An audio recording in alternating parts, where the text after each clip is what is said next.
Le grand format de l'actualité sur la télévision africaine. Mesdames, bonsoir, monsieur, bonsoir.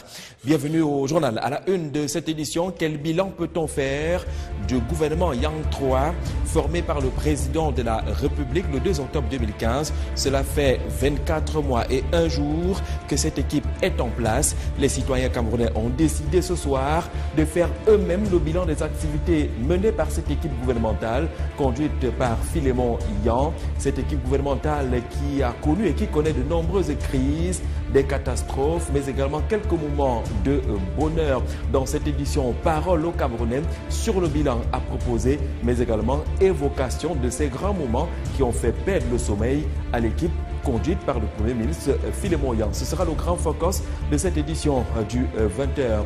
En République centrafricaine, c'est le Japon qui vient en aide aux personnes déplacées qui se comptent par milliers de ce côté. 1,7 milliard de francs CFA. La perfusion qui vient du Japon et qui devrait être mobilisée à l'effet de prendre en compte ces nombreuses personnes qui ont subi les affres des différents affrontements enregistrés en terre centrafricaine. Et puis, il est finalement voué à l'éternité. Thomas Sankara du côté du Burkina Faso, c'est un mausolée qui va être érigé, une initiative de la société civile qui aura bénéficié de la participation et de l'implication de l'actuel président, le président Kaboré, mais également quelques anciens chefs d'État, Jerry Rawlings ou Moussa Dadi Kamara, qui sont venus participer justement à la naissance de ce mausolée qui doit célébrer Thomas Sankara. Mesdames et messieurs, voilà pour la vitrine du 20h. Une fois de plus, bonsoir et bienvenue.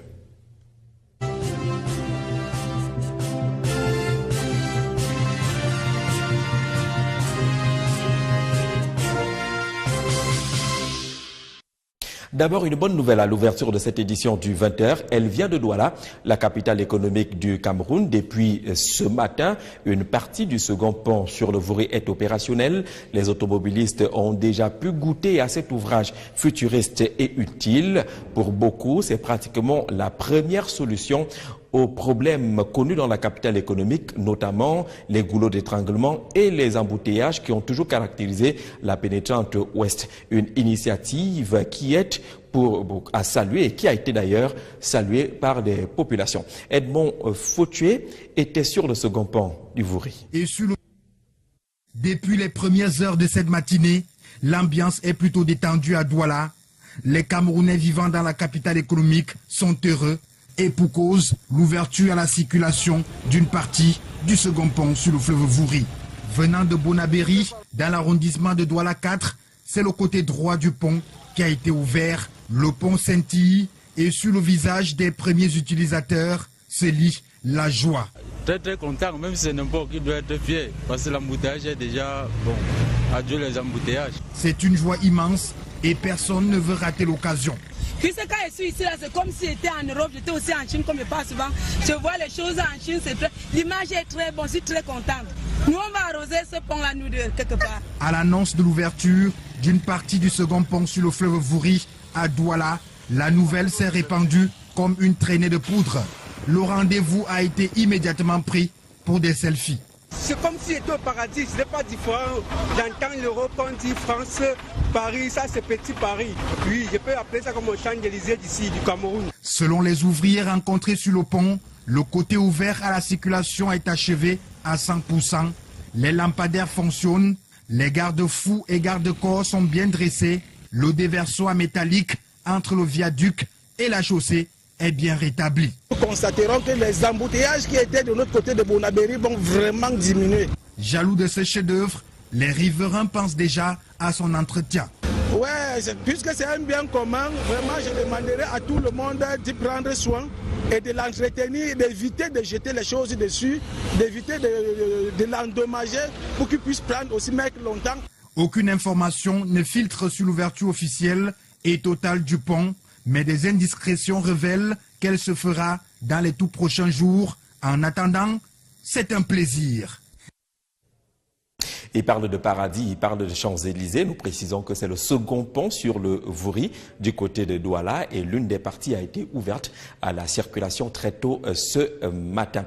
Et puis le ministre de la Communication a pratiquement repris les exercices commencés hier. Une communication gouvernementale sur le bilan à proposer relativement aux manifestations du 1er octobre dernier dans la partie anglophone du pays. Issa Tiroma Bakari, le porte-parole du gouvernement, n'a pas fondamentalement donné des chiffres, mais indique justement qu'à cette occasion, la sécession est considérée comme avortée.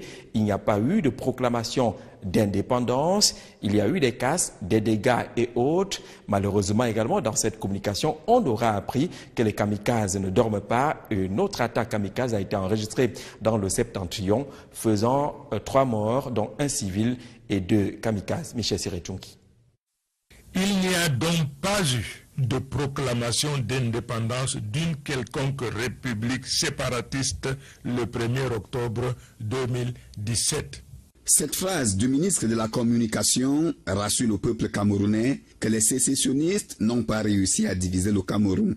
Cet échec a plutôt conduit à des violences perpétrées ça et là par des bandes armées faisant une dizaine de morts. On dénombre une douzaine de blessés par balle qui ont été pris en charge par les services de la santé militaire.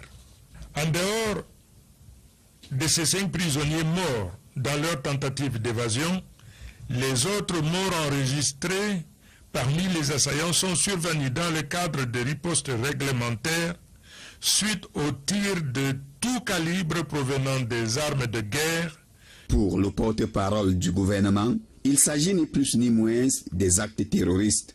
Parmi les auteurs figurent des étrangers et des récidivistes. 200 autres individus venant du Nigeria voisin tentaient de franchir la frontière de force à hauteur des coques. Ils ont été refoulés par la gendarmerie nationale du côté camerounais, aidés par l'armée nigériane postée à cet endroit côté Nigeria. On note que parmi les personnes interpellées se trouvent plusieurs individus récidivistes de ce fait qui venaient pourtant de bénéficier de l'arrêt de poursuite récemment ordonné par le chef de notre nation. Issa Tiroma Bakari félicite les forces de l'ordre qui ont su gérer la situation. Il réitère que des mesures sécuritaires prises dans ces régions ne changeront pas. L'ensemble des mesures déjà prises doivent être renforcées et vont demeurer jusqu'à ce que l'ordre règne définitivement dans ces 2 régions. Le MINCOM, dans sa communication, ne manque pas de signaler qu'un double attentat a été perpétré le lundi 2 octobre à 5h10 dans la localité de Mozogo, département du Mayo-Tchanaga à l'extrême nord. Le bilan fait état de 3 morts, dont 2 kamikazes et 1 civil. Et au lendemain de ces événements, ces condamnations tous azimuts de la violence, on a enregistré également parmi les sorties celle de la francophonie qui condamne également ces violences. Il faut dire que ces événements intervenaient à la veille de la célébration de la journée mondiale de la non-violence. Au-delà des violences physiques et autres, dans les rues des grandes villes au Cameroun, on enregistre la violence verbale qui prend des proportions inquiétantes. Mototaxis et automobilistes sont devenus des acteurs dédiés de ces actes de violence verbale qui peuvent trouver des explications selon des sociologues rencontrés dans cet élément tourné par Nathan Amougou. Regarde-moi ces imbéciles, parce qu'il ne m'a pas seulement insulté, il nous a insultés, nous tous qui étions là. Les clichés de la violence verbale dans notre société ne sont plus à présenter. Le secteur informel est de plus en plus pointé du doigt, où mototaximens, chauffeurs taxi et vendeurs à la sauvette sont considérés comme les pères de cette dépravation morale. Pour les spécialistes, c'est l'extériorisation du mal-être quotidien qui peut parfois être la cause première. La violence n'est rien d'autre que une réaction face à un malaise que vivent les Camerounais. Un malaise peut-être parce qu'on porte des problèmes auxquels on n'a pas toujours de solution. On a des problèmes, les enfants qu'on n'a pas pu envoyer à l'école. On a pour les hommes la maison, des problèmes de la maison qu'on n'a pas pu résoudre. Rendus auprès des mototaximens, taximens et vendeurs à la sauvette, ils sont unanimes que l'éducation et la brutalité quotidienne de la vie justifient ces escalades. Et tout dépend aussi de l'éducation de base. Il y a des gens qui sortent de chez eux avec des problèmes jusqu'ici. Tu le fais pas parce que tu veux, mais parce que le client énerve. D'aucuns parlent du milieu ambiant qui parfois influence les esprits faibles. On est donc obligé parfois de devenir insolent alors que de nature on ne l'est pas. Face à cette situation alarmante, des pistes de solutions sont proposées. Le savoir-vivre, le savoir-être. L'éducation qui se veut le maître mot de cette décrépitude morale est à revoir avec beaucoup de sérieux dans notre société. Parlons de ce casse-tête de l'Union au sein de l'Union des populations du Cameroun, l'UPC. On annonçait un congrès, le 7e du genre, il y a de cela quelques jours, c'était samedi dernier, au cours d'une rencontre avec la presse, à laquelle rencontre prenait part quelques tendances de l'Union des populations du Cameroun. Était visiblement absent l'honorable Bapo Lipo, qui n'est pas d'accord avec cette approche qui annonce un congrès et dit plutôt que l'UPC devrait tenir un congrès en 2019. Comment comprendre ces nouveaux sons discordants? Norbert Eboudé. Remettre l'ossature juridique du parti à niveau. 2. Élire une direction où il n'y aura plus ces dissensions qui ont caractérisé le fonctionnement actuel de l'UPC. Cet agenda du 7e congrès de l'Union des populations du Cameroun prévu du 6 au 8 octobre prochain dévoila la presse le 30 septembre dernier, annonçait pourtant de beaux jours pour le parti nationaliste. Mais comme un coup de tonnerre au ciel clair, des voix dissonantes s'élèvent pour contester la légalité de ce congrès, au moment où l'organisation de celui-ci bat son plein. Le congrès qui est convoqué est dans l'illégalité totale et le prochain congrès de l'UPC aura lieu en 2019. Outre l'illégalité décriée ici, l'on parle de manœuvres de déstabilisation, non sans justifier l'absence à la conférence de presse du samedi dernier. Je n'ai jamais été convié à cette réunion. Je n'ai jamais reçu une invitation me demandant de venir à cette réunion. Je suis très respectueux des institutions républicaines. J'aurais eu une invitation de cette réunion que je serais venu pour rappeler aux uns et aux autres la position du parti. En face, l'on croit savoir ce qui grippe la machine UPC. Ce qu'on appelle les dissonances au sein de l'UPC sont justifiées chacun par une interprétation des textes. Chacun dit je suis secrétaire général et il essaye de trouver des justifications à sa revendication. 2018 étant une année électorale au Cameroun avec 4 scrutins dans le viseur, nombre de militants de première heure de l'Union des populations du Cameroun émettent tous un vœu, celui de voir enfin la hache de guerre enterrée au sein du parti nationaliste. 2 ans et 1 jour d'existence, le 3e gouvernement sous la conduite de Philémon Yang, la rédaction de Vision 4 n'a pas résisté à la tentation de faire une sorte de bilan de 24 mois et 1 jour. Ce sont les citoyens qui ont été ciblés, eux qui sont censés bénéficier des services de ce gouvernement. Comment perçoivent-ils l'action menée depuis le 2 octobre 2015 par cette équipe de Philémon Yang? Salamatou Badian.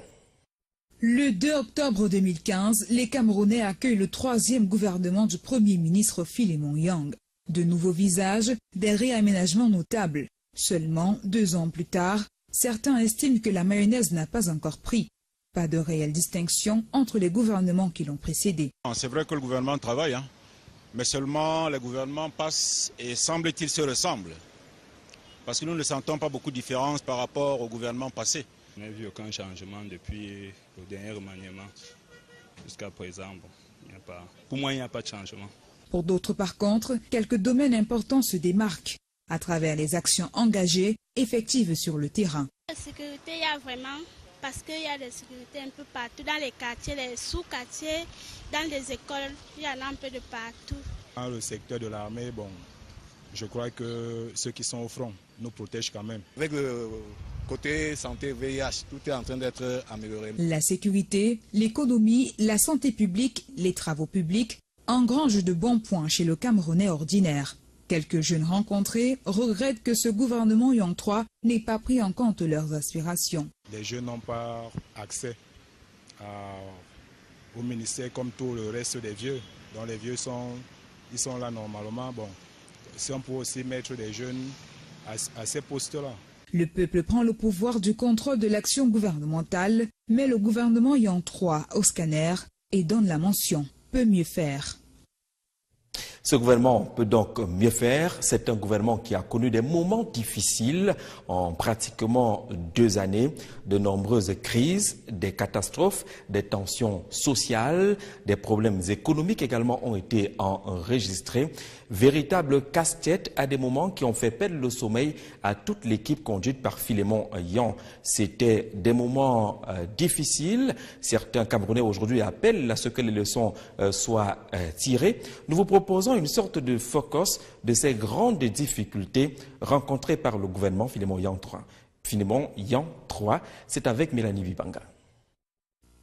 Lorsque le stylo du président Paul Biya avait inscrit de nouveaux noms au sein de ce gouvernement, donnant ainsi lieu à un réaménagement ministériel, beaucoup d'encre de salive ont coulé. C'était de l'espoir pour les uns. Enfin, le président a vu juste. Il vient de nommer les hommes qu'il faut à la place indiquée. D'autres, par contre, étaient des Thomas. 2 ans après, le compteur de ce gouvernement indique des avancées importantes, avec notamment la mise en œuvre de grands projets, la signature des accords de partenariat solides et concrets, une stabilité économique. Cependant, au-delà de ces avancées, le Cameroun a traversé plusieurs zones de turbulence. En octobre 2016, 79 personnes sont décédées à Ezeka suite au déraillement du train de la société ferroviaire Camrail. À l'origine de cet incident, la surcharge et l'excès de vitesse. Un doigt accusateur est pointé sur le ministère des Transports.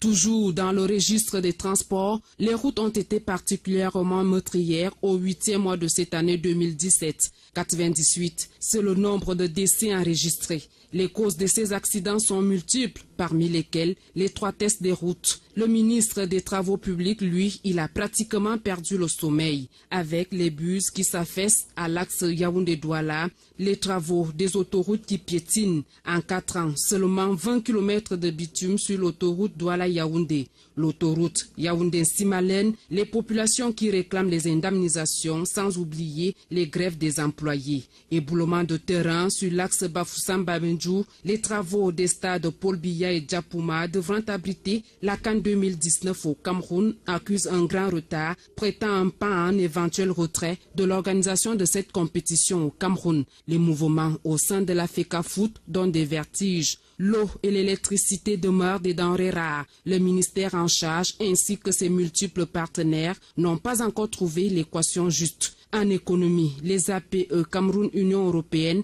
en 10 mois, ont fait perdre 600 millions de francs CFA de recettes douanières au Cameroun. La sécurité n'est pas en reste. Boko Haram à l'extrême nord, les réfugiés centrafricains à l'est et la crise dite anglophone ont installé un climat d'insécurité dans le pays, entraînant ainsi les phénomènes de villes mortes et d'écoles mortes dans la zone anglophone. Les mouvements sécessionnistes se sont amplifiés. Les ONG étrangères ne loupent pas cette occasion. Le Cameroun est peint en noir. Les multiples grèves des ex-employés de la société Le Bus et du chantier naval industriel du Cameroun viennent rallonger la liste des manifestants. La grippe aviaire et autres 500 000 ordinateurs portables promis aux étudiants sont autant de manquements de ce gouvernement Yang 3. Il faut que les Camerounais ont proposé une sorte de classement des membres du gouvernement actifs sur le terrain. Le ministre de l'économie, Paul Motazé, le ministre des enseignements secondaires, Jean-Ernest Ngale Massena Bibé. On parle également du ministre de la Santé publique, André Mamafouda, le ministre des Travaux publics, Emmanuel Nganou Djoumessi, les responsables de la Défense, le ministre de la Défense, le secrétaire d'État de la Défense en charge de la gendarmerie, entre autres membres du gouvernement qui recueillent des bons points comme étant effectivement présents sur le terrain. Parlons d'une activité qui est dirigée par le ministère de l'économie. Ce sont les activités du Programme national de développement participatif, le PNDP, au profit des municipalités. D'abord ces images. tournée aujourd'hui ici à Yaoundé qui parle de cet atelier qui s'est tenu au profit des municipalités. Vous allez voir les images que la réalisation va nous proposer et qui vise justement à mettre en place des moyens pour améliorer la nouvelle phase du processus de décentralisation au profit des communes.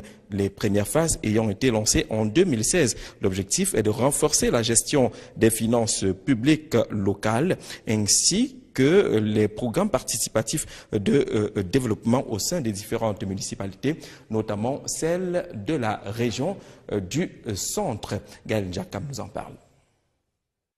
La gouvernance, accroître l'efficacité des pouvoirs publics et améliorer le quotidien des populations, voilà le nouveau défi que doit relever le PNDP à travers la mise en place du scorecard dans la région du centre. Il s'agira tout simplement au bout de cette opération d'avoir la perception des ménages sur l'offre de services publics dans 4 domaines: la santé, l'éducation, l'accès à l'eau potable et le service communal. L'avantage du contrôle citoyen, c'est qu'il favorise l'implication des populations à la gestion des affaires publiques.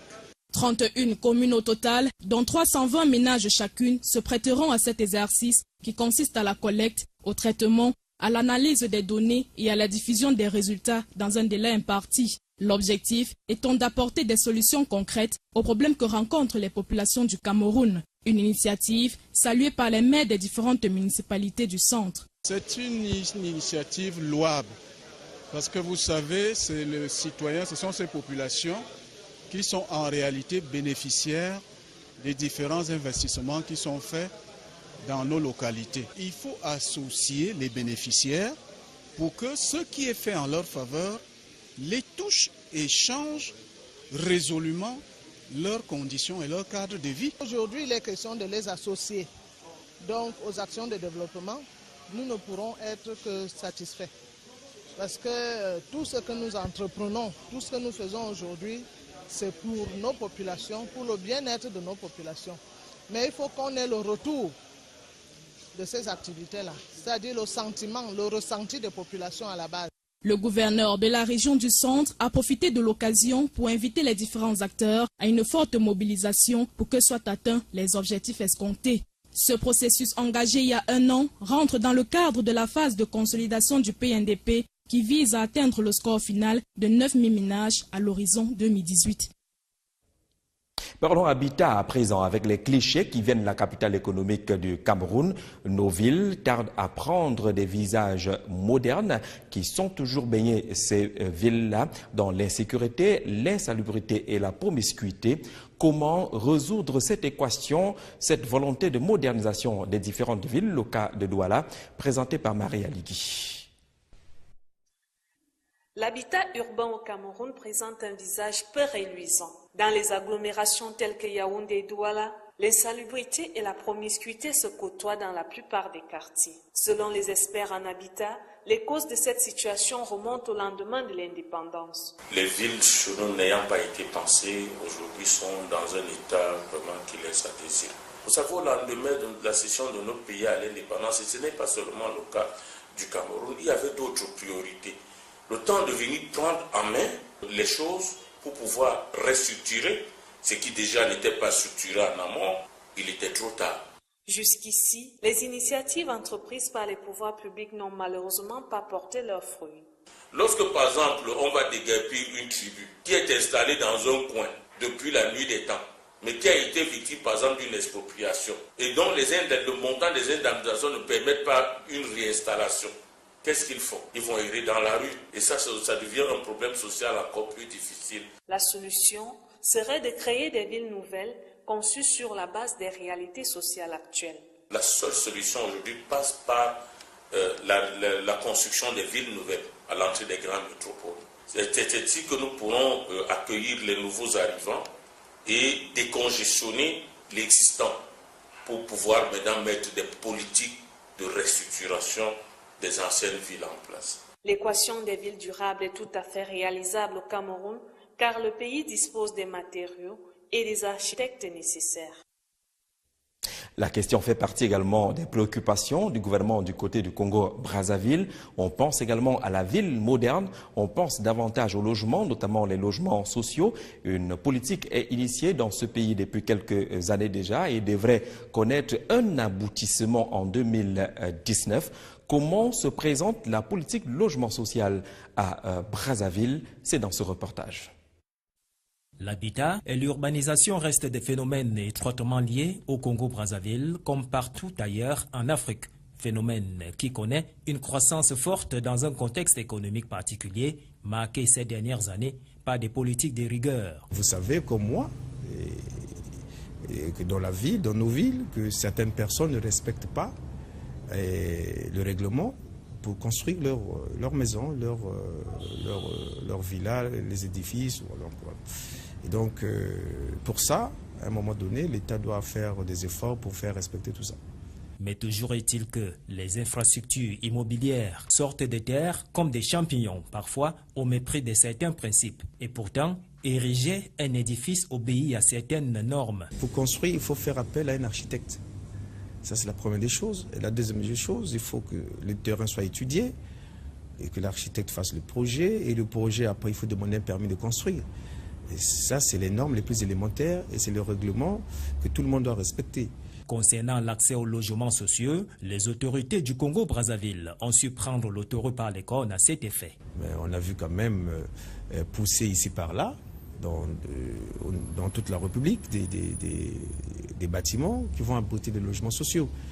Et donc, vous savez, il y a toujours un début à tout. On commence et puis bon, petit à petit, on ne peut pas du coup, en une année, ou en 5 ans, construire, je ne sais pas, 2 millions de logements.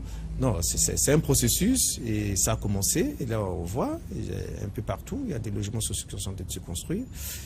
Et ça va continuer, le gouvernement est déterminé là-dessus. Il existe également un projet de construction de 10 000 logements sociaux, soit 1700 unités par an d'ici à 2019, dans le cadre, bien évidemment, de la politique de développement impulsée par les autorités de Brazzaville. À Brazzaville, justement, où c'est ouvert ce rendez-vous pour les ministres africains en charge des questions de l'environnement et même des finances, ceux de la communauté économique des États de l'Afrique centrale, la CEAC, mais également ceux de la communauté des États de l'Afrique de l'Est. Ils sont en conclave jusqu'au 5 octobre prochain dans le cadre de la conférence qui parle justement du bassin du Congo pour ce qui est du climat. Il s'agira d'adopter une position commune à la COP 23 prévu à Bonn en Allemagne. Ce sera au mois de novembre prochain. On vous le disait dans les titres de cette édition également, le Japon vient au secours des personnes déplacées en République centrafricaine. C'est une enveloppe d'environ 1,7 milliard de francs CFA qu'ajoute le Japon aux efforts d'encadrement de ces nombreuses personnes déplacées et qui devraient être gérées entre l'État centrafricain mais les structures spécialisées des Nations Unies en la matière. Le compte rendu. 50 millions de yens, soit environ 1,7 milliard de francs CFA. Tel est le montant du financement accordé ce jour à Bangui par le gouvernement japonais au programme alimentaire mondial de la Centrafrique. Un réel soulagement pour les préfectures les plus touchées par l'insécurité alimentaire dans l'arrière-pays. À travers cette assistance, le programme alimentaire mondial devra mettre en œuvre des valeurs nutritives pour répondre aux besoins les plus élémentaires de 170 000 personnes. Ça va être dans 2 volets. Le volet d'assistance d'urgence, mais à la fois aussi il y a des volets de redressement. Parce qu'il y a des parties, comme vous savez déjà, dans les pays où la sécurité règne et où on met des projets qui assistent au redressement. Un reflet de la volonté du gouvernement japonais de participer aux efforts promis par la communauté internationale afin d'améliorer les conditions de vie des populations en République centrafricaine. Le milliard 700 millions qui a été octroyé au titre du Kennedy Round pour permettre à 9 préfectures qui pratiquement regroupent 600 000 déplacés. Le PAM, qui a l'habitude en tant qu'agence du système des Nations Unies, va agir en lieu et place de la République centrafricaine et c'est donc croyez-moi, vont parvenir aux bénéficiaires. Une importante contribution qui tombe à pic en raison des besoins constatés depuis la multiplication des foyers de tension qui entraînent depuis le début de l'année des déplacements massifs à l'intérieur du pays et même dans certains pays voisins. Et les préoccupations également du côté du Burkina Faso, c'est pratiquement une bonne nouvelle pour les panafricanistes. C'est un mausolée qui va être érigé et qui va rendre hommage à Thomas Sankara. C'est les organisations de la société civile avec l'appui de quelques responsables étatiques, le président Kaboré, mais également quelques anciens présidents, Rawlins, mais aussi Dadi Camara, qui se sont aussi mobilisés pour le lancement de cette belle initiative, Mathieu Wamba. 30 ans après la disparition tragique de Thomas Sankara, les Burkinabés et l'Afrique s'en souviennent. Nous ne réclamons pas justice, nous l'exigeons. D'injustice, j'ai connu des opprimés, des malheureux dans la misère qui n'ont jamais. Lors d'une rencontre à Ouagadougou en présence du président Roch Macky Sall Kaboré, la jeunesse africaine décide de construire un mausolée aux héros de la révolution burkinabé. L'idée avait déjà été émise depuis 2016. Mais c'est lundi dernier que la campagne de collecte de fonds a été lancée à Ouagadougou, à l'initiative d'un groupe de la société civile composé d'écrivains, d'artistes, mais surtout des amis du défunt capitaine Thomas Sankara. Des fonds qui seront récoltés à travers des souscriptions populaires, car cette révolution se veut celle de la nouvelle Afrique libre et décomplexée. L'objectif étant d'honorer et de promouvoir la pensée politique et les actions de la révolution burkinabé. Ce mémorial est estimé à 3 milliards de francs CFA et sera érigé au Conseil de l'Entente, lieu où le militaire avait trouvé la mort le 15 octobre 1987. Thomas Sankara, le révolutionnaire, orateur infatigable et prolixe, la jeunesse burkinabé non seulement veut raviver sa mémoire, mais plus que jamais la pérenniser. Le président Kaboré a assisté à la cérémonie de lancement avec à ses côtés Jerry John Rawlings et l'ancien président guinéen Moussa Dadis Camara. Une initiative qui trouve déjà un écho favorable auprès de la diaspora africaine qui interpelle aussi les autorités sur la nécessité de situer les responsabilités de certains acteurs passés ou encore en vie afin que justice soit rendue à une jeunesse africaine qui n'a jamais fait son deuil. Et puis cette initiative qui vient de la Turquie et qui a vu le jour du côté de la Somalie, c'est le premier centre d'entraînement militaire étranger qui est promu par ce pays. Et ce centre va permettre aux Somaliens de bénéficier d'une formation sur place, une formation adéquate qui permettra de répondre aux nombreuses attaques terroristes enregistrées dans ce pays, Silouane Monkam. Progressif de la force de l'Union africaine en Somalie se fera à partir d'octobre 2018. Cependant, de nombreux doutes subsistent sur la capacité de l'armée somalienne à faire face seule aux islamistes Shebab affiliés à Al-Qaïda. En attendant ce départ, l'accompagnement de l'armée somalienne est principalement assuré par des puissances étrangères, dont les États-Unis d'Amérique, le Kenya, la Grande-Bretagne ou encore les Émirats arabes unis. La mise en place de cette base militaire turque permettra de créer une armée somalienne mieux aguerrie pour combattre les membres du groupe islamiste Shebab et d'autres milices qui opèrent régulièrement dans la région. Environ 200 formateurs turcs y seront stationnés et quelques 1500 soldats somaliens pourront être formés. La Turquie déploie d'importants efforts ces dernières années pour renforcer sa présence économique et diplomatique en Afrique et la mise sur pied de cette nouvelle base militaire est un coup de pouce pour l'armée somalienne qui bénéficie jusqu'ici du soutien de la communauté internationale avec notamment le déploiement de 22 000 hommes de la force de l'Union africaine en Somalie avec l'appui des puissances comme les États-Unis pour faire face à la menace terroriste sans cesse grandissante. Et en temps additionnel de cette édition du 20h, parlons sport. L'équipe nationale du Cameroun qui prépare la rencontre contre l'Algérie. 22 joueurs sur les 23 convoqués étaient ce matin au stade militaire pour la première séance d'entraînement. Hugo Bros et ses poulains. Et tout autour du stade, c'est toujours la polémique autour des joueurs retenus. L'insatisfaction semble se lire sur les lèvres et les visages des Camerounais. Edith Tania. C'est aux environs de 10 heures, passé d'une vingtaine de minutes, que le bus transportant les Lions indomptables franchit le parking du stade militaire de Yaoundé sous la conduite du sélectionneur national Hugo Bros. L'un après l'autre, visage fat, maigre souris pour certains, tête baissée pour d'autres, les poulains du Gobros foulent le sol en direction du stade pour une séance d'entraînement à huis clos. Sur l'aire de jeu, petite concertation avant de se livrer aux entraînements proprement dits.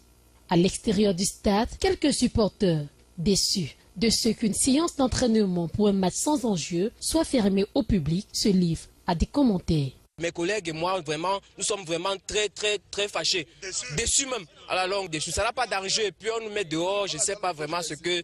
Moi, je suis là depuis 10h30. D'aucuns vont jusqu'à présenter ce qu'ils qualifient de favoris de la tanière. Il y a des gens qui se démarquent, comme Clinton J qui est revenu, il y a Aboubakar Vincent, il y a Zambouanguissa. Ça, c'est l'espoir du football camerounais. Le milieu du terrain, Zambouanguissa, il peut faire des choses merveilleuses.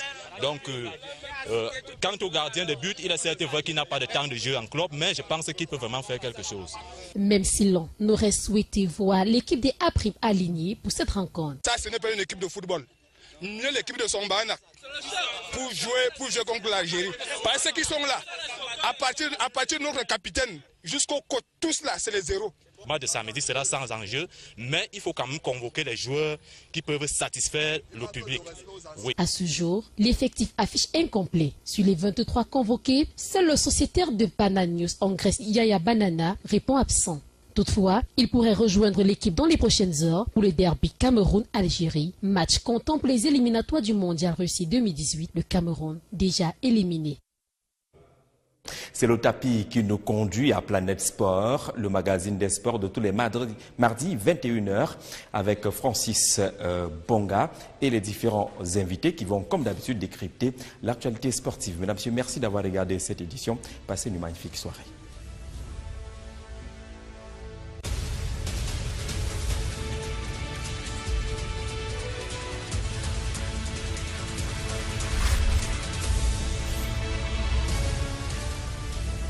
Effective sur le terrain. La sécurité, il y a vraiment, parce qu'il y a des sécurités un peu partout, dans les quartiers, les sous-quartiers, dans les écoles, il y en a un peu de partout. Dans le secteur de l'armée, bon, je crois que ceux qui sont au front nous protègent quand même. Avec le côté santé, VIH, tout est en train d'être amélioré. La sécurité, l'économie, la santé publique, les travaux publics engrangent de bons points chez le Camerounais ordinaire. Quelques jeunes rencontrés regrettent que ce gouvernement Yang 3 n'ait pas pris en compte leurs aspirations. Les jeunes n'ont pas accès au ministère comme tout le reste des vieux. Donc les vieux sont là normalement. Bon, si on peut aussi mettre des jeunes à ces postes-là. Le peuple prend le pouvoir du contrôle de l'action gouvernementale, mais le gouvernement Yang 3 au scanner et donne la mention « peut mieux faire ». Ce gouvernement peut donc mieux faire. C'est un gouvernement qui a connu des moments difficiles en pratiquement 2 années, de nombreuses crises, des catastrophes, des tensions sociales, des problèmes économiques également ont été enregistrés. Véritable casse-tête à des moments qui ont fait perdre le sommeil à toute l'équipe conduite par Philémon Yang. C'était des moments difficiles. Certains Camerounais aujourd'hui appellent à ce que les leçons soient tirées. Nous vous proposons une sorte de focus de ces grandes difficultés rencontrées par le gouvernement Philémon Yang 3. Philémon Yang 3, c'est avec Mélanie Vibanga. Lorsque le stylo du président Paul Biya avait inscrit de nouveaux noms au sein de ce gouvernement, donnant ainsi lieu à un réaménagement ministériel, beaucoup d'encre de salive ont coulé. C'était de l'espoir pour les uns. Enfin, le président a vu juste. Il vient de nommer les hommes qu'il faut à la place indiquée. D'autres, par contre, étaient des Thomas. 2 ans après, le compteur de ce gouvernement indique des avancées importantes, avec notamment la mise en œuvre de grands projets, la signature des accords de partenariat solides et concrets, une stabilité économique. Cependant, au-delà de ces avancées, le Cameroun a traversé plusieurs zones de turbulence. En octobre 2016, 79 personnes sont décédées à Ezeka suite au déraillement du train de la société ferroviaire Camrail. À l'origine de cet incident, la surcharge et l'excès de vitesse. Un doigt accusateur est pointé sur le ministère des Transports. Toujours dans le registre des transports, les routes ont été particulièrement meurtrières au 8e mois de cette année 2017. 98, c'est le nombre de décès enregistrés. Les causes de ces accidents sont multiples, parmi lesquelles l'étroitesse des routes, Le ministre des Travaux publics, lui, il a pratiquement perdu le sommeil. Avec les bus qui s'affaissent à l'axe Yaoundé-Douala, les travaux des autoroutes qui piétinent. En 4 ans, seulement 20 km de bitume sur l'autoroute Douala-Yaoundé. L'autoroute Yaoundé-Simalène, les populations qui réclament les indemnisations, sans oublier les grèves des employés. Éboulement de terrain sur l'axe Bafoussam-Babendjou, les travaux des stades Paul Biya et Djapouma devront abriter la CAN 2019 au Cameroun, accusent un grand retard, prêtant un pas à un éventuel retrait de l'organisation de cette compétition au Cameroun. Les mouvements au sein de la FECAFOOT donnent des vertiges. L'eau et l'électricité demeurent des denrées rares. Le ministère en charge ainsi que ses multiples partenaires n'ont pas encore trouvé l'équation juste. En économie, les APE Cameroun-Union européenne, en 10 mois, ont fait perdre 600 millions de francs CFA de recettes douanières au Cameroun. La sécurité n'est pas en reste. Boko Haram à l'extrême nord, les réfugiés centrafricains à l'est et la crise dite anglophone ont installé un climat d'insécurité dans le pays, entraînant ainsi les phénomènes de villes mortes et d'écoles mortes dans la zone anglophone. Les mouvements sécessionnistes se sont amplifiés. Les ONG étrangères ne loupent pas cette occasion. Le Cameroun est peint en noir. Les multiples grèves des ex-employés de la société Le Bus et du chantier naval industriel du Cameroun viennent rallonger la liste des manifestants. La grippe aviaire et autres 500 000 ordinateurs portables promis aux étudiants sont autant de manquements de ce gouvernement Yang 3. Il faut que les Camerounais ont proposé une sorte de classement des membres du gouvernement actifs sur le terrain. Le ministre de l'économie, Lupaul Motazé, le ministre des enseignements secondaires, Jean-Ernest Ngale Massena Bibé. On parle également du ministre de la Santé publique, André Mamafouda, le ministre des Travaux publics, Emmanuel Nganou Djoumessi, les responsables de la Défense, le ministre de la Défense, le secrétaire d'État de la Défense en charge de la gendarmerie, entre autres membres du gouvernement qui recueillent des bons points comme étant effectivement présents sur le terrain. Parlons d'une activité qui est dirigée par le ministère de l'économie. Ce sont les activités du Programme national de développement participatif, le PNDP, au profit des municipalités. D'abord, ces images tournées aujourd'hui ici à Yaoundé, qui parlent de cet atelier qui s'est tenu au profit des municipalités. Vous allez voir les images que la réalisation va nous proposer et qui visent justement à mettre en place des moyens pour améliorer la nouvelle phase du processus de décentralisation au profit des communes. Les premières phases ayant été lancées en 2016. L'objectif est de renforcer la gestion des finances publiques locales ainsi que les programmes participatifs de développement au sein des différentes municipalités, notamment celle de la région du centre. Gaël Ndiakam nous en parle. La gouvernance, accroître l'efficacité des pouvoirs publics et améliorer le quotidien des populations, voilà le nouveau défi que doit relever le PNDP à travers la mise en place du scorecard dans la région du centre. Il s'agira tout simplement au bout de cette opération d'avoir la perception des ménages sur l'offre de services publics dans 4 domaines: la santé, l'éducation, l'accès à l'eau potable et le service communal. L'avantage du contrôle citoyen, c'est qu'il favorise l'implication des populations à la gestion des affaires publiques. 31 communes au total, dont 320 ménages chacune, se prêteront à cet exercice qui consiste à la collecte, au traitement, à l'analyse des données et à la diffusion des résultats dans un délai imparti. L'objectif étant d'apporter des solutions concrètes aux problèmes que rencontrent les populations du Cameroun. Une initiative saluée par les maires des différentes municipalités du centre. C'est une initiative louable parce que vous savez, c'est le citoyen, ce sont ces populations qui sont en réalité bénéficiaires des différents investissements qui sont faits dans nos localités. Il faut associer les bénéficiaires pour que ce qui est fait en leur faveur les touche et change résolument leurs conditions et leur cadre de vie. Aujourd'hui, il est question de les associer donc aux actions de développement. Nous ne pourrons être que satisfaits parce que tout ce que nous entreprenons, tout ce que nous faisons aujourd'hui, c'est pour nos populations, pour le bien-être de nos populations. Mais il faut qu'on ait le retour de ces activités-là, c'est-à-dire le sentiment, le ressenti des populations à la base. Le gouverneur de la région du centre a profité de l'occasion pour inviter les différents acteurs à une forte mobilisation pour que soient atteints les objectifs escomptés. Ce processus engagé il y a 1 an rentre dans le cadre de la phase de consolidation du PNDP qui vise à atteindre le score final de 9 000 ménages à l'horizon 2018. Parlons habitat à présent avec les clichés qui viennent de la capitale économique du Cameroun.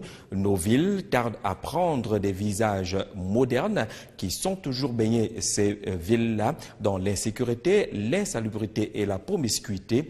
Comment résoudre cette équation, cette volonté de modernisation des différentes villes, le cas de Douala, présenté par Maria Ligui. L'habitat urbain au Cameroun présente un visage peu reluisant. Dans les agglomérations telles que Yaoundé et Douala, l'insalubrité et la promiscuité se côtoient dans la plupart des quartiers. Selon les experts en habitat, les causes de cette situation remontent au lendemain de l'indépendance. Les villes, selon n'ayant pas été pensées, aujourd'hui sont dans un état vraiment qui laisse à désirer. Vous savez, au lendemain de la cession de notre pays à l'indépendance, et ce n'est pas seulement le cas du Cameroun, il y avait d'autres priorités. Le temps de venir prendre en main les choses pour pouvoir restructurer ce qui déjà n'était pas structuré en amont, il était trop tard. Jusqu'ici, les initiatives entreprises par les pouvoirs publics n'ont malheureusement pas porté leurs fruits. Lorsque, par exemple, on va déguerpir une tribu qui est installée dans un coin depuis la nuit des temps, mais qui a été victime, par exemple, d'une expropriation, et dont le montant des indemnisations ne permettent pas une réinstallation, qu'est-ce qu'ils font? Ils vont errer dans la rue. Et ça devient un problème social encore plus difficile. La solution serait de créer des villes nouvelles conçues sur la base des réalités sociales actuelles. La seule solution aujourd'hui passe par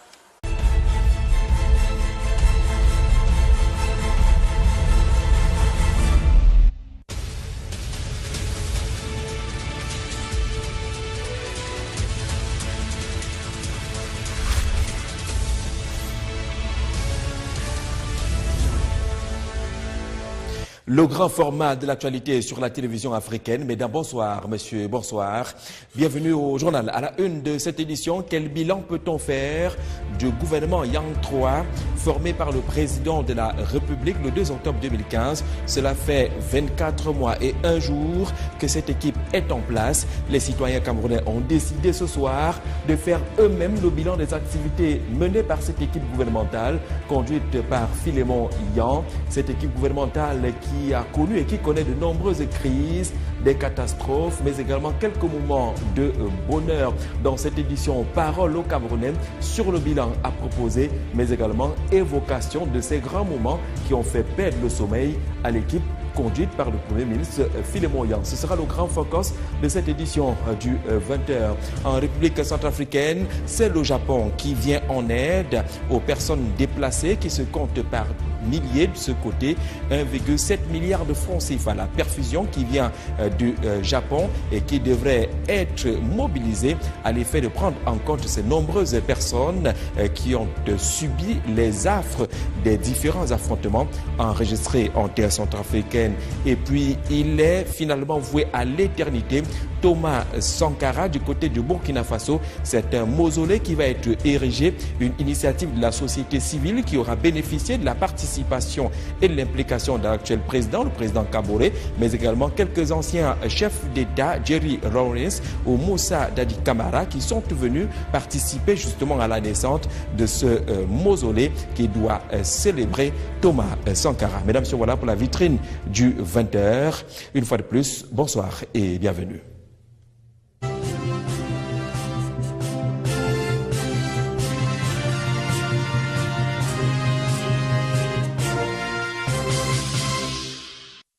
D'abord, une bonne nouvelle à l'ouverture de cette édition du 20h. Elle vient de Douala, la capitale économique du Cameroun. Depuis ce matin, une partie du second pont sur le Vouré est opérationnelle. Les automobilistes ont déjà pu goûter à cet ouvrage futuriste et utile. Pour beaucoup, c'est pratiquement la première solution aux problèmes connus dans la capitale économique, notamment les goulots d'étranglement et les embouteillages qui ont toujours caractérisé la pénétrante ouest. Une initiative qui est à saluer et qui a été d'ailleurs saluée par des populations. Edmond Fautué était sur le second pont du Vouri. Et sur le Depuis les premières heures de cette matinée, l'ambiance est plutôt détendue à Douala. Les Camerounais vivant dans la capitale économique sont heureux et pour cause, l'ouverture à la circulation d'une partie du second pont sur le fleuve Vouri. Venant de Bonabéry, dans l'arrondissement de Douala 4, c'est le côté droit du pont qui a été ouvert. Le pont scintille et sur le visage des premiers utilisateurs se lit la joie. Très content, même si c'est n'importe qui doit être fier, parce que l'embouteillage est déjà bon. Adieu les embouteillages. C'est une joie immense et personne ne veut rater l'occasion. Tu sais, quand je suis ici, c'est comme si j'étais en Europe, j'étais aussi en Chine comme je passe souvent. Je vois les choses en Chine, l'image est très bonne, je suis très contente. Nous, on va arroser ce pont-là, nous deux, quelque part. À l'annonce de l'ouverture d'une partie du second pont sur le fleuve Vouri à Douala, la nouvelle s'est répandue comme une traînée de poudre. Le rendez-vous a été immédiatement pris pour des selfies. C'est comme si j'étais au paradis, ce n'est pas différent. J'entends l'Europe, on dit France, Paris, ça c'est petit Paris. Oui, je peux appeler ça comme un Champs-Élysées d'ici, du Cameroun. Selon les ouvriers rencontrés sur le pont, le côté ouvert à la circulation est achevé à 100%. Les lampadaires fonctionnent, les garde-fous et garde-corps sont bien dressés. Le déversoir métallique entre le viaduc et la chaussée est bien rétabli. Nous constaterons que les embouteillages qui étaient de l'autre côté de Bonabéry vont vraiment diminuer. Jaloux de ce chef-d'œuvre, les riverains pensent déjà à son entretien. Ouais, puisque c'est un bien commun, vraiment je demanderai à tout le monde d'y prendre soin et de l'entretenir, d'éviter de jeter les choses dessus, d'éviter de l'endommager pour qu'il puisse prendre aussi mettre longtemps. Aucune information ne filtre sur l'ouverture officielle et totale du pont, mais des indiscrétions révèlent qu'elle se fera dans les tout prochains jours. En attendant, c'est un plaisir. Il parle de paradis, il parle de Champs-Élysées. Nous précisons que c'est le second pont sur le Vouri du côté de Douala et l'une des parties a été ouverte à la circulation très tôt ce matin.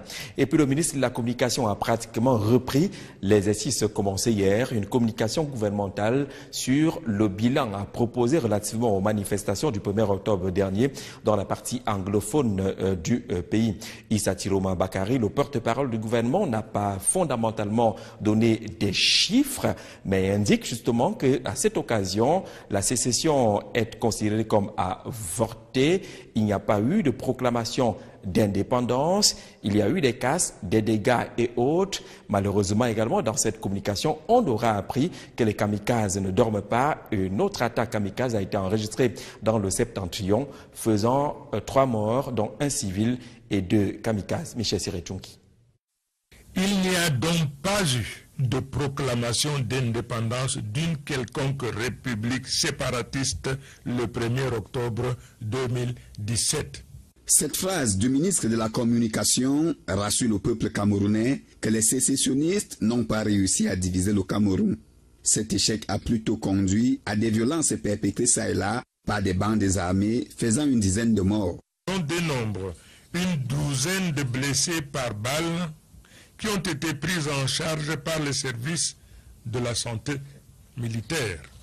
En dehors de ces 5 prisonniers morts dans leur tentative d'évasion, les autres morts enregistrés parmi les assaillants sont survenus dans le cadre de ripostes réglementaires suite aux tirs de tout calibre provenant des armes de guerre.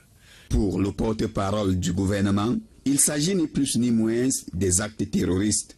Parmi les auteurs figurent des étrangers et des récidivistes. 200 autres individus venant du Nigeria voisin tentaient de franchir la frontière de force à hauteur des coques. Ils ont été refoulés par la gendarmerie nationale du côté camerounais, aidés par l'armée nigériane postée à cet endroit côté Nigeria. On note que parmi les personnes interpellées se trouvent plusieurs individus récidivistes de ce fait qui venaient pourtant de bénéficier de l'arrêt de poursuites récemment ordonné par le chef de notre nation. Issa Tiroma Bakari félicite les forces de l'ordre qui ont su gérer la situation. Il réitère que des mesures sécuritaires prises dans ces régions ne changeront pas. L'ensemble des mesures déjà prises doivent être renforcées et vont demeurer jusqu'à ce que l'ordre règne définitivement dans ces deux régions. L'OMINCOM, dans sa communication, ne manque pas de signaler qu'un double attentat a été perpétré le lundi 2 octobre à 5h10 dans la localité de Mozogo, département du Mayo-Tchanaga à l'extrême nord. Le bilan fait état de 3 morts, dont 2 kamikazes et un civil. Et au lendemain de ces événements, ces condamnations tous azimuts de la violence, on a enregistré également parmi les sorties celle de la francophonie qui condamne également ces violences. Il faut dire que ces événements intervenaient à la veille de la célébration de la journée mondiale de la non-violence. Au-delà des violences physiques et autres, dans les rues des grandes villes au Cameroun, on enregistre la violence verbale qui prend des proportions inquiétantes. Mototaxis et automobilistes sont devenus des acteurs dédiés de ces actes de violence verbale qui peuvent trouver des explications selon des sociologues rencontrés dans cet élément tourné par Nathan Amougou. Regarde-moi ces imbéciles, parce qu'il ne m'a pas seulement insulté, il nous a insultés, nous tous qui étions là. Les clichés de la violence verbale dans notre société ne sont plus à présenter. Le secteur informel est de plus en plus pointé du doigt, où mototaximens, chauffeurs taxi et vendeurs à la sauvette sont considérés comme les pères de cette dépravation morale. Pour les spécialistes, c'est l'extériorisation du mal-être quotidien qui peut parfois être la cause première. La violence n'est rien d'autre que une réaction face à un malaise que vivent les Camerounais. Un malaise peut-être parce qu'on porte des problèmes auxquels on n'a pas toujours de solution.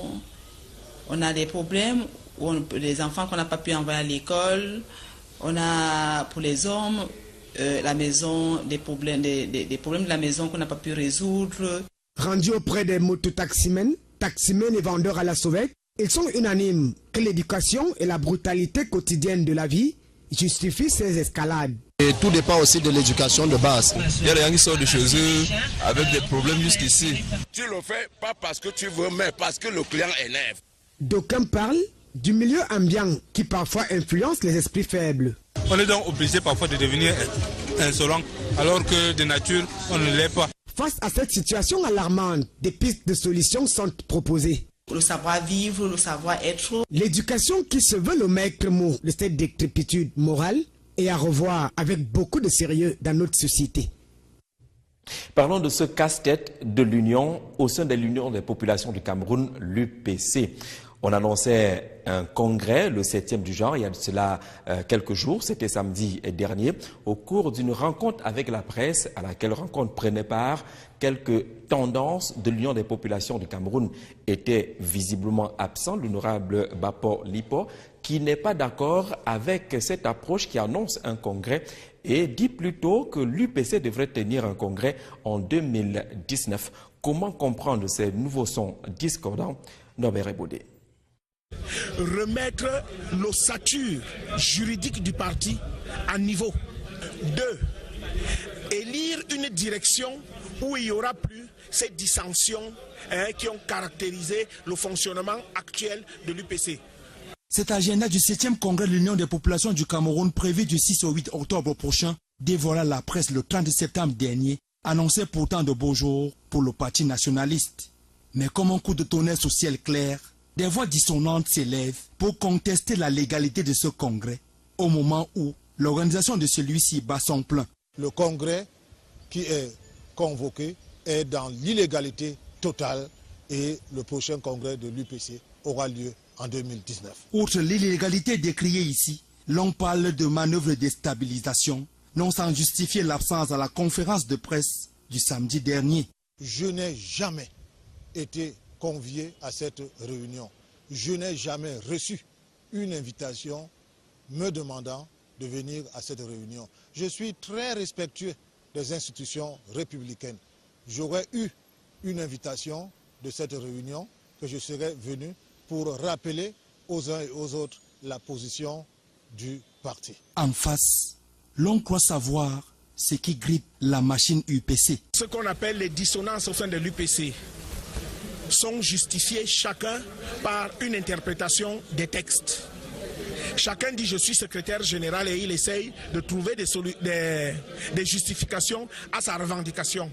2018 étant une année électorale au Cameroun avec 4 scrutins dans le viseur, nombre de militants de première heure de l'Union des populations du Cameroun émettent tous un vœu, celui de voir enfin la hache de guerre enterrée au sein du parti nationaliste. 2 ans et 1 jour d'existence, le 3e gouvernement sous la conduite de Philémon Yang, la rédaction de Vision 4 n'a pas résisté à la tentation de faire une sorte de bilan de 24 mois et 1 jour. Ce sont les citoyens qui ont été ciblés, eux qui sont censés bénéficier des services de ce gouvernement. Comment perçoivent-ils l'action menée depuis le 2 octobre 2015 par cette équipe de Philémon Yang? Salamatou Badian. Le 2 octobre 2015, les Camerounais accueillent le 3e gouvernement du Premier ministre Philémon Yang. De nouveaux visages, des réaménagements notables. Seulement 2 ans plus tard, certains estiment que la mayonnaise n'a pas encore pris. Pas de réelle distinction entre les gouvernements qui l'ont précédé. C'est vrai que le gouvernement travaille, mais seulement les gouvernements passent et semble-t-il se ressemblent. Parce que nous ne sentons pas beaucoup de différence par rapport au gouvernement passé. Je n'ai vu aucun changement depuis le dernier remaniement jusqu'à présent. Bon, pour moi, il n'y a pas de changement. Pour d'autres, par contre, quelques domaines importants se démarquent. À travers les actions engagées,